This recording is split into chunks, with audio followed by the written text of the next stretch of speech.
चौंकाने वाली खबर आई कि रूस का डूम्सडे तेहरान में उतरा है। डूम्सडे उतारा जाता है जब माना जाता है प्रलय या कयामत आने वाली हो, उस वक्त इस विमान का इस्तेमाल किया जाता है। अब सवाल यह कि रूसी विमान तेहरान में क्या कर रहा था।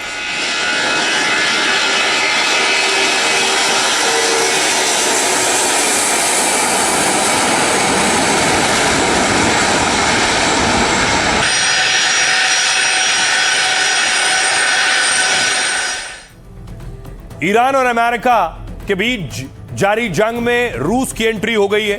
दावा यह कि रूस ने अपना बेहद सुरक्षित डूम्सडे प्लेन तेहरान भेजा है और विमानों की लोकेशन दिखाने वाली वेबसाइट है फ्लाइट रडार ने यह दावा किया है कि यह डूम्सडे प्लेन वहां दिखा है।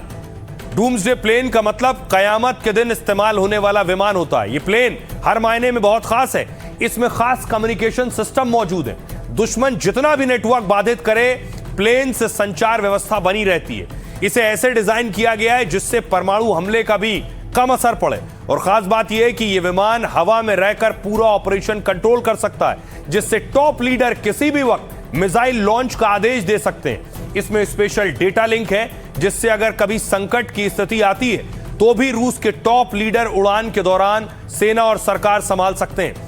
डूम्सडे विमान को रूस का स्पेशल फ्लाइट स्क्वाड्रन संचालित करता है। यह यूनिट रूसी राष्ट्रपति के साथ टॉप अधिकारियों के उड़ानों का जिम्मा संभालता है। रूस के पास ऐसे कितने विमान हैं, इसकी जानकारी आज तक सामने नहीं आई, लेकिन साथ ही इस विमान के मिशन के रिकॉर्ड को भी सार्वजनिक नहीं किया जाता है। अमेरिकी हमले के बीच जिस तरह रूस ने तेहरान में विमान की तैनाती की है, दावा है कि रूस अब पूरी तरह से क्या जंग में उतरने वाला है, ईरान के साथ देने की तैयारी कर चुका है। सुनिए जरा क्या कुछ कह रहे हैं इस पर डिफेंस एक्सपर्ट। अगर लड़ाई होगी तो ये कहना कि रूस और चाइना खुल के आएंगे, हाँ जैसे पहले आए थे, यानी कि वो इंटेलिजेंस देते रहेंगे ईरान को।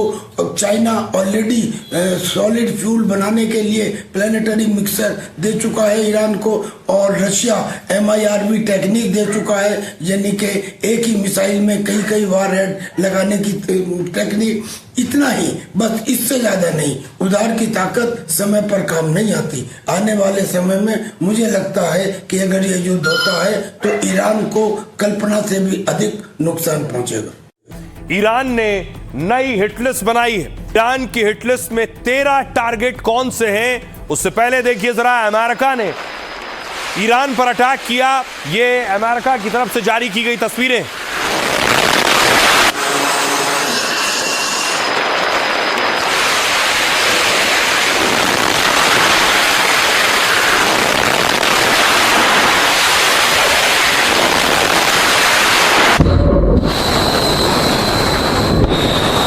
अमेरिका ने अपने फाइटर उतार दिए, क्रूज मिसाइलों का इस्तेमाल किया।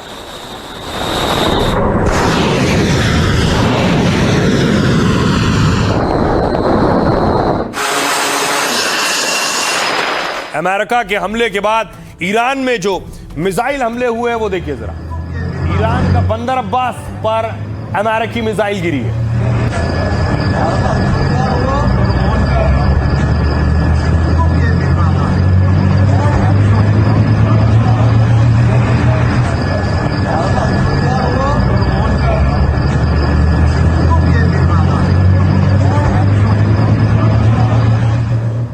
और न सिर्फ बंदर अब्बास, कई और जगहों पर अटैक हुए। ये अमेरिकी टारगेट्स हैं जो ईरान में एक जगह पर मिसाइल और ड्रोन अटैक हुए।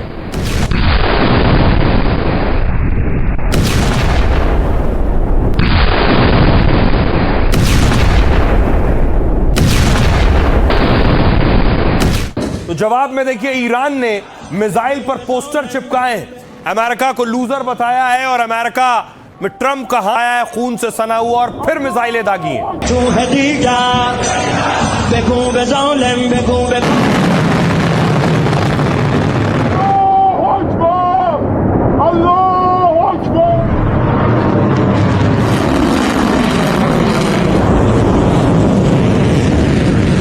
ईरान ने अटैक किया तो मिसाइल नजदीकी देशों कुवैत में जाकर गिरी। कुवैत पर ईरान ने मिसाइल दागी। उसके बाद आप देख रहे हैं बड़ा धमाका हुआ और धुएं का गुबार।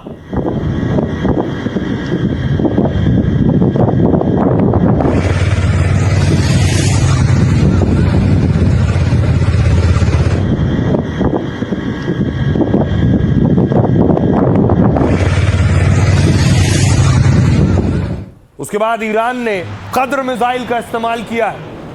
कद्र मिसाइल दागी ईरान ने अमेरिकी ठिकाने जो अरब देशों में, देखिए मिसाइल पर लिखा है गेम ओवर यूएसए।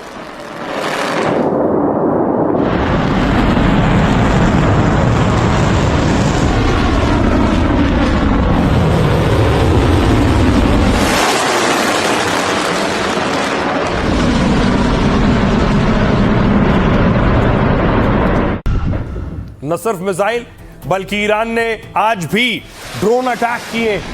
ये ड्रोन हमले उन जगहों पर है जिसमें कुवैत, बहरीन और दूसरे देश शामिल हैं।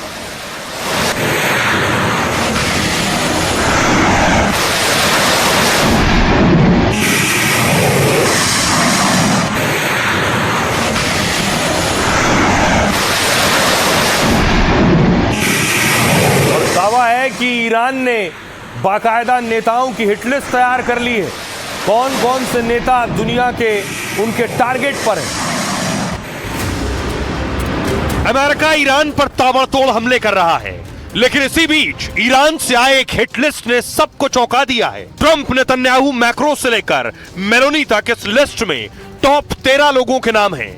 लेकिन इस बीच सवाल यही है कि क्या मुज्तबा वाकई मिशन बदलने का औपचारिक ऐलान कर चुके हैं या ये ट्रंप को सीधी चुनौती देने का इनडायरेक्ट रास्ता है। अब देखिए जरा हिटलिस्ट में कौन है। ट्रंप के करीबी सांसद रहे जिन्हें आप देख रहे हैं सेनेटर लिंडसे ग्राहम। इनकी संदिग्ध परिस्थितियों में अचानक मौत हो गई। इनकी मौत का हवाला देते हुए ईरान कह रहा है उसने टारगेट बना लिया है लिस्ट। उनमें दुनिया के बड़े बड़े नेता कौन से हैं देखिए जरा। उनमें पहला नाम अमेरिकी राष्ट्रपति डोनाल्ड ट्रंप का है ईरान की हिटलिस्ट में। दूसरा नाम बेंजामिन नेतन्याहू का है। इसके अलावा देखिए ब्रिटेन के पीएम कीर स्टारमर, फ्रांस के राष्ट्रपति इमैनुअल मैक्रो टारगेट लिस्ट में। अगला नाम इटली की पीएम जॉर्जिया मेलोनी का है। कुछ और नाम देखिए, जर्मन चांसलर फेडरिक मर्स ईरान की हिटलिस्ट में। मार्को रूबियो अमेरिका के विदेश मंत्री भी टारगेट लिस्ट में। पीट हेक्सेट अमेरिका के रक्षा मंत्री भी मारे जाने वालों की लिस्ट में है। ईरान ने रखा है उन्हें। विदेश मंत्री इजराइल के गिदोन सार को भी ईरान ने हिटलिस्ट में रखा है। इजराइल काट्स इजरायली रक्षा मंत्री भी ईरान की लिस्ट में है।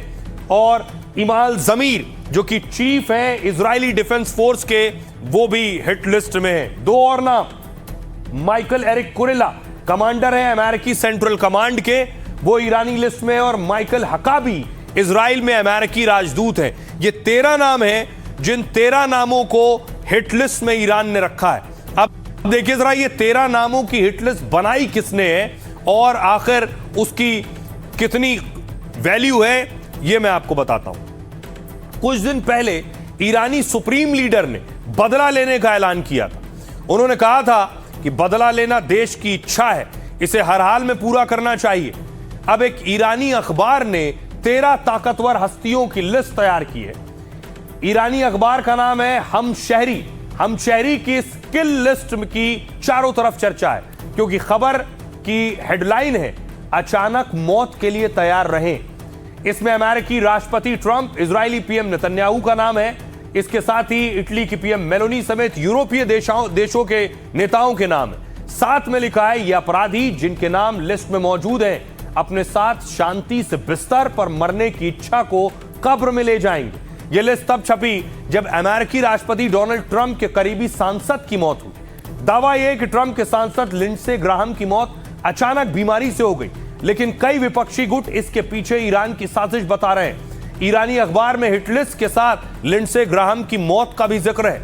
लिखा है मौत ने अमेरिकी इजरायली अपराधियों में डर फैला दिया है। हमशहरी ईरान का रूढ़िवादी अखबार है जो भड़काऊ भाषा के लिए जाना जाता है। इससे पहले भी हमशहरी में छपी कई खबरों पर काफी विवाद हुआ था।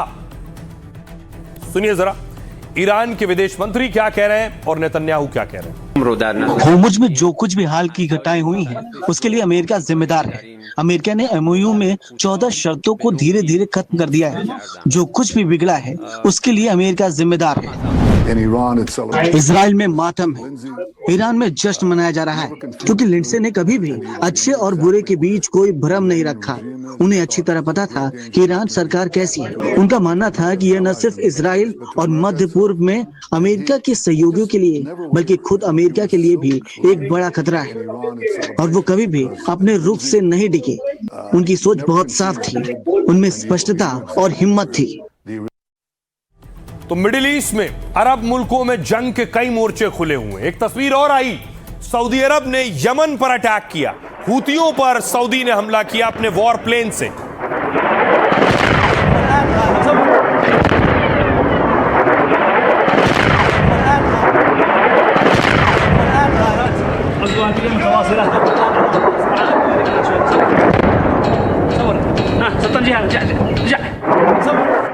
दूसरी तरफ डोनाल्ड ट्रंप ने ट्रुथ पर B-2 बॉम्बर की तस्वीर डाली। क्या यह इशारा था कि ट्रंप एक बड़े हमले की तैयारी कर रहे हैं और ट्रंप अपने बड़े खतरनाक विमान उतारने वाले हैं ईरान पर हमले के लिए?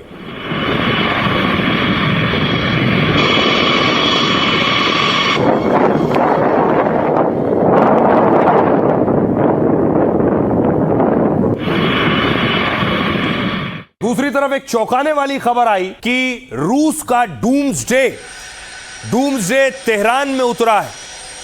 डूम्सडे उतारा जाता है जब माना जाता है प्रलय या कयामत आने वाली हो।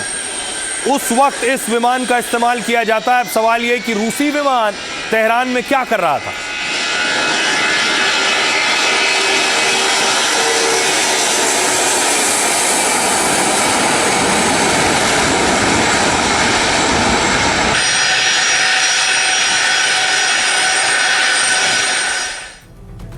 ईरान और अमेरिका के बीच जारी जंग में रूस की एंट्री हो गई है। दावा यह कि रूस ने अपना बेहद सुरक्षित डूम्सडे प्लेन तेहरान भेजा है और विमानों की लोकेशन दिखाने वाली वेबसाइट है फ्लाइट रडार ने यह दावा किया है कि यह डूम्सडे प्लेन वहां दिखा है। डूम्सडे प्लेन का मतलब कयामत के दिन इस्तेमाल होने वाला विमान होता है। यह प्लेन हर मायने में बहुत खास है। इसमें खास कम्युनिकेशन सिस्टम मौजूद है। दुश्मन जितना भी नेटवर्क बाधित करे, प्लेन से संचार व्यवस्था बनी रहती है।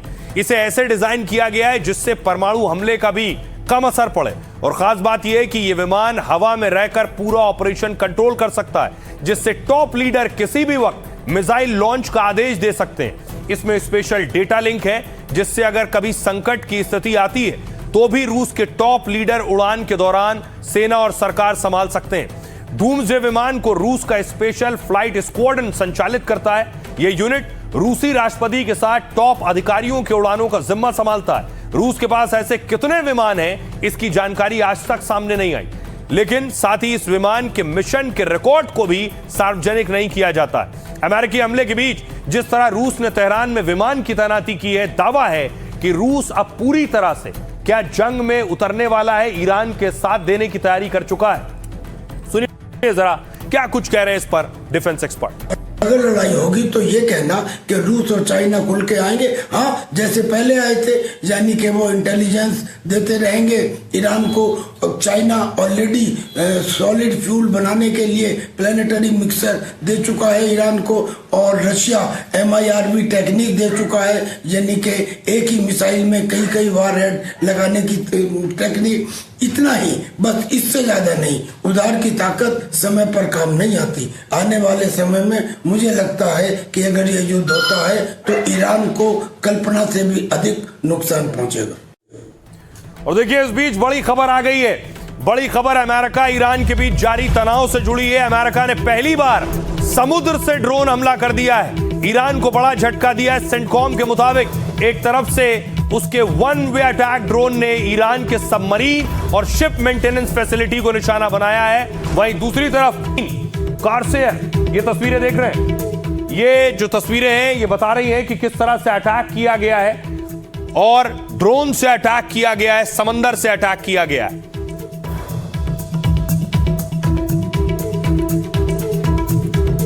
ये सरफेस वेसल्स की मदद से बंदर अब्बास नेवल बेस के पोर्ट पर सीधा वार किया है। दावा है इस ऑपरेशन से ईरान की वो क्षमता कमजोर हुई है जिसके जरिए वो कमर्शियल शिपिंग को निशाना बना रहा था। सबसे बड़ी बात यह कि अमेरिकी सेना ने पहली बार किसी कॉम्बैट ऑपरेशन में सी ड्रोन्स यानी समुद्री ड्रोन का इस्तेमाल किया है।